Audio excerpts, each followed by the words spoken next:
Hi, and thanks for watching. My name is Tony Maritato and I'm a licensed physical therapist.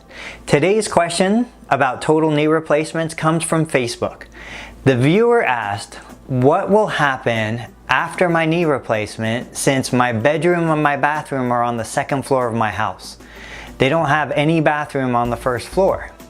Well, if you ask your physical therapist after your procedure and let them know that you're gonna have to go back to a house that has only one bathroom and the bathroom's on the second floor along with your bedroom, they will make sure that before you leave the hospital, you'll be able to do stairs independently and safely.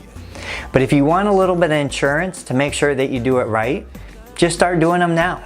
You said you have about 2 weeks before your knee replacement surgery, so if you start practicing the proper sequencing now and build a little bit of strength, once you finish your inpatient hospital stay, I promise your physical therapist and occupational therapist will make sure you return home safely with the ability to do your stairs.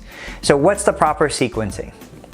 After your knee replacement, when you're ready to start doing stairs, you're gonna be told to go up with the good and down with the bad. And basically what that means is if your knee replacement is on the right leg, you're gonna take your first step up with your left and the right leg will trail. It'll follow the left and step right alongside. So you'll step up with the left, up with the good, and then the right one will come along next to it. When you're going down the stairs, the right leg, the surgical leg, will be that first step you take down, and then the left one will follow. And so it's up with the good and down with the bad. But start practicing today. Within a week or two, you'll get the sequencing down and you'll have plenty of strength to make it work on your own. If you have any questions or comments, just leave them below, and thanks for watching.